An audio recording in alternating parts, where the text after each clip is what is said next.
તો ભાઈ ઘણા લોકોને વિશ્વાસ હતો કે ચૈતરભાઈ વસાવા આવશે જેલની બહાર.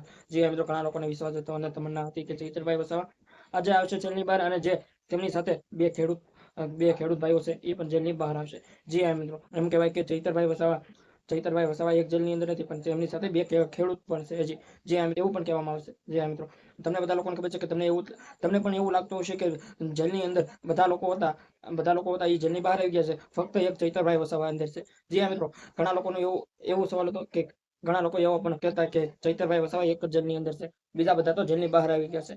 હવે એમને કઈ ખબર નથી ભાઈ મિત્રો, કેમ કે ચૈતરભાઈ વસાવા એક નહીં, એમની સાથે બે ખેડૂત ભાઈઓ પણ જેલની અંદર છે. જી હા મિત્રો, તમને બધા લોકોને ખબર છે કે ચૈતરભાઈ વસાવાને જે વન કર્મચારી હારે જે બોલાચાલી હતી, જે વન કર્મચારીઓ ખેડૂતોને હેરાન કરતા હતા, એ બાબતે ચૈતરભાઈ વસાવા જે સવાલ ઉઠ્યો હતો, એ બાબતે ખાસ કરીને તો ચૈતરભાઈ વસાવા અને ચૈતરભાઈ વસાવાના પત્નીને આ ગુનો બહુ વધારે નોંધાયો હતો. જી હા મિત્રો, બીજા લોકો હતા એ તો ઓછા કેસ લાગ્યા હતા, એમની ઓછી કલમ પણ લાગી હતી. જી મિત્રો, ખાસ કરીને તો ચૈતરભાઈ વસાવા અને એમ કહેવાય ચૈતરભાઈ વસાવાના પત્નીને શકુંતલાબેનને તે બેયને વધારે કલમો લાગી હતી. જી મિત્રો, કેમ કે ચૈતરભાઈ વસાવાએ તેમના ઘરે બોલાવીને વન કર્મચારીઓ અને તેમના ઘરે બોલાવીને અને લાઈનમાં ઉભા રાખ્યા હતા અને બોલાચાલી થઈ હતી અને માર્યા હતા, અને એમ કહેવાય કે એક હવામાં ફાયરિંગ પણ કરી હતી. જે મિત્રો, રિવોલ્વર લઈને હવામાં ફાયરિંગ પણ કરી હતી. જે મિત્રો, એ કેસને લઈને હવે ઘણા મોટા સમાચાર પણ આવી રહ્યા હોય.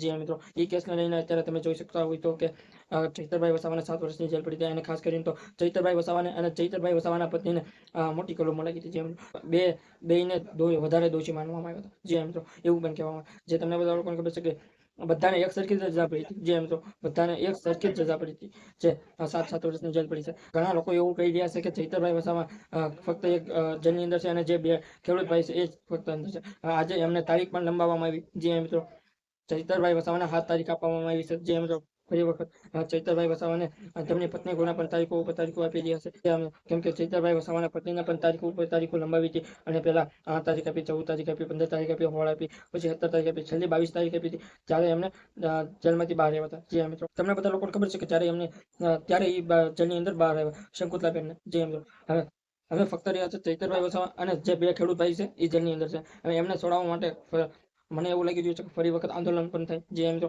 જો હજી ફરી વખત આ 7 તારીખે જો જેલની બહાર નહીં આવે ને ચૈતરભાઈ વસાવા, તો ફરી વખત તારીખો આપશે અને ફરી વખત આંદોલન થશે. જે મિત્રો, એવું લાગી રહ્યું છે મને. જે મિત્રો, આદિવાસી સમાજના લોકો ફરી વખત લાખોની અંદર ભેગા થશે ચૈતરભાઈ વસાવાને ન્યાય દેવા માટે, આમ જેલમાંથી બહાર કાઢવા માટે. તો તમારું શું કેવું છે કમેન્ટમાં જણાવો. અમારી ચેનલમાં નવા હોય તો લાઈક અને સબસ્ક્રાઈબ ને શેર જરૂર કરી દેજો. જય હિન્દ, જય ભારત.